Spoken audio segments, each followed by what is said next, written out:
বিসমিল্লাহির রহমানির রহিম। সম্মানিত উপস্থিতি ভাই এবং বন্ধুগণ, যে হাদিসটি আমি আপনাদের সামনে পাঠ করেছিলাম এটি বলেই মূলত আলোচনা গুটিয়ে ফেলতে হবে সময় সংকীর্ণতার ফলে। যে আন আবি হুরায়রা রাদিয়াল্লাহু তাআলা আনহু قال قال رسول الله সাল্লাল্লাহু আলাইহি ওয়াসাল্লাম, বিশ্ববিখ্যাত সাহাবী আবু হুরায়রা রাদিয়াল্লাহু তাআলা আনহু বলছেন, নবী করিম সাল্লাল্লাহু আলাইহি ওয়াসাল্লাম বলেছেন, আদ-দুনিয়া সিজনুল মুমিন ওয়া জান্নাতুল কাফির। এই দুনিয়াটা হচ্ছে মুমিন ব্যক্তির জন্য জেলখানা, কারাগার, বন্দিখানা, কয়েদিখানা। ও জান্নাতুল কাফির, কাফির ব্যক্তির জন্য জান্নাত স্বরূপ। আমাদের একটা স্লোগান আছে, নাস্তিকবাদী স্লোগান, যদিও আজকের প্রায় যুবক জেনারেশন এটা ফলো করে, কি খাও দাও মাস্তি করো, টাকা পয়সা কামাই করো, দুনিয়াটা মস্ত করো। এমন কোনো বিবেক বিবেচনা কাজে লাগায় না যে আমি যে উপার্জনটা করছি এটা হালাল না হারাম। ওই তো বলছে খাও দাও মাস্তি করো, টাকা পয়সা কামাই করো, দুনিয়াটা মস্ত করো।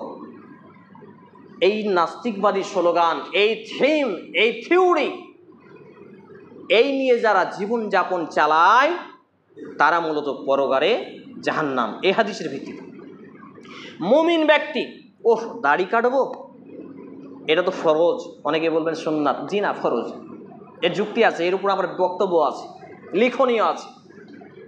এই দাড়ি কাটবো, তাহলে দাড়ি কাটা তো কাবিরা কোনো, আমি তো কাটতে পারি না, না কাটবো না। দেখেন জেলখানা। মনটা চাচ্ছে একটু গান শুনবো, না গান তো হারাম। লাহু আল হাদিস, সূরা লোকমানে আল্লাহ রাব্বুল আলামিন নির্দেশ করেছেন লাহু আল হাদিস ওয়াসার, কার্যক্রম ক্রিয়াকলাপ এটা হারাম, চূড়ান্ত হারাম। তাহলে চুলগুলো ওই যে বকরি কাটা করে কাটে আপনাদের এলাকায়, আমাদের এলাকায় খুব কাটে, জায়গার জায়গা কাটে, জায়গার জায়গা কাটেন। ইয়াং জেনারেশনের চুলগুলো কিছু কিছু জায়গায় কাটবে, কিছু কিছু জায়গায় কাটবে না। এগুলো বকরি কাটা বলি আমি, বকরি কাটা চুল। পাইকার যখন খাসি ছাগল কিনে তখন দেখি কাটে এভাবে। তারপর বিভিন্ন যত রকম পাপ কাজ, একজন মুমিন পা বাড়াতে যাবে আগে ভাববে, ওহ আমি তো জেলখানায় আছি। জেলখানা ভঙ্গকারীর অপরাধ বুঝেন না? মনে করুন আপনার এলাকা থেকে একজন ব্যক্তিকে জেলখানায় নিয়ে গেল, সে জেলখানা ভেঙে পালিয়েছে, তখন তার শাস্তি ডবল হয় না? কথা বলেন, শাস্তি ডবল হয় না? একই রকম ভাবে আমরা যারা জেনে গেছি যে মুমিন ব্যক্তির জন্য দুনিয়া জেলখানা, অথচ আমরা অন্যায় অপকর্ম, পাপ কাজ, বেনামাজি হয়ে আছি, বিভিন্ন ধরনের পাপ কাজে জড়িত আছি, বড় বড় কাবিরা গুনাহকে কাবিরা গুনাহ মনে করি না। তার মধ্যে সবথেকে বড় পাপের মধ্যে পাপ হচ্ছে এই সালাত ত্যাগ করা। সালাত ত্যাগ করা হচ্ছে শিরক, সালাত ত্যাগ করা হচ্ছে, আমি এটার উদাহরণ এইভাবেও দিয়েছি একাধিক মসজিদে। আজকে আপনাদের এখানে 409তম মসজিদে খুতবা, 408টা মসজিদে খুতবা দেওয়া হয়েছে আলহামদুলিল্লাহ। সব জায়গায় প্রায় একটা মেসেজ দিয়েছি যে একটা লোক এশারের নামাজ জামাতে আদায় করলো, দিয়ে বেশ্যাখানায় পতিতালয়ে যেয়ে ঢুকে গেল। এবার ওখানে পতিতালয়ে গিয়ে আজান শুনেছে ফজরে, দৌড়িয়ে এসছে, বাইকে এসছে ধরেন, আসার পরে গোসল করে আবার মসজিদে এসে জামাতে এসছে, জামাতে হাজির হয়েছে, ফজরের নামাজ পড়েছে। এই লোকটা অত খারাপ নয় যে লোকটা নামাজ পড়ে না অথচ কোনো বেড়ি ছেলের দিকে চোখ তুলে তাকায় না। নাউযুবিল্লাহি মিন জালিক, আস্তাগফিরুল্লাহাল আযীম। আমার এবং আপনার ঘরে তাহলে পতিতালয়ে বেশ্যাখানায় রাত কাটিয়ে থাকা ছেলেটার থেকে খারাপ ছেলে আমার এবং আপনার ঘরে বিদ্যমান।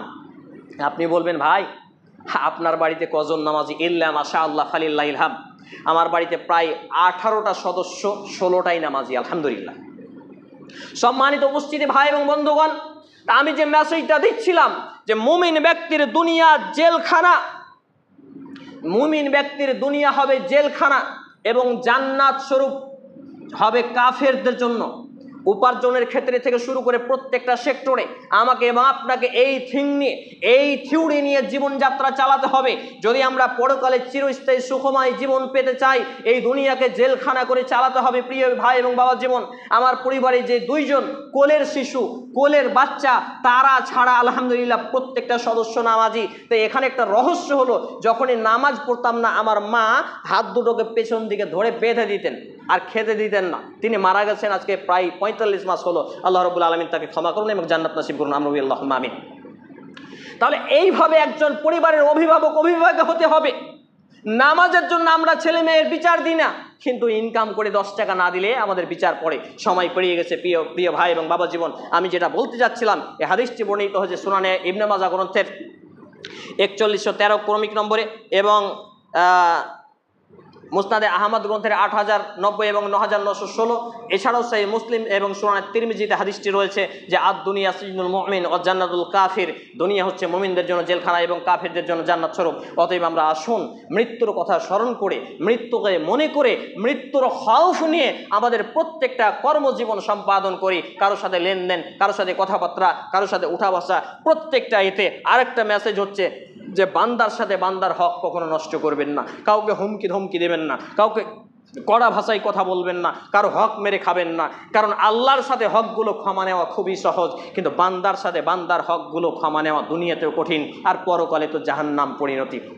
অতএব আসুন আমরা পবিত্র কোরআন এবং সেই সুন্দর আলোকে আমাদের জীবনকে গঠন করি। আল্লাহ রাব্বুল আলামিন আগে আমাকে, তারপর উপস্থিত ভাই এবং বন্ধুগণকে সকলকেই সেই বিষয়ে আমল করার তৌফিক নসিব করুন। আমরা বলি আল্লাহুম্মা আমিন।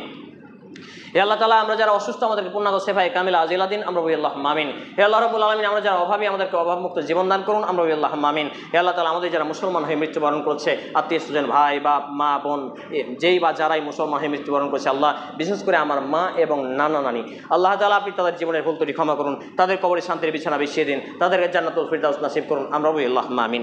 এ দাবি, এ দোয়া, এ দরখাস্ত মহান আল্লাহ সুবহানাহু ওয়া তাআলার সামনে রেখে আমরা আমাদের আলোচনা এখানে টানছি। আল্লাহুম্মা সাল্লি আলা মুহাম্মাদিন ওয়া আলা আলি মুহাম্মাদ كما صليت على إبراهيم وعلى آل إبراهيم إنك حميد مجيد.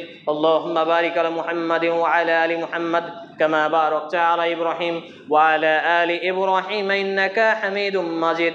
سبحان ربك رب العزة عما يصفون وسلام على المرسلين وآخر دعوانا الحمد لله رب العالمين. السلام عليكم ورحمة الله.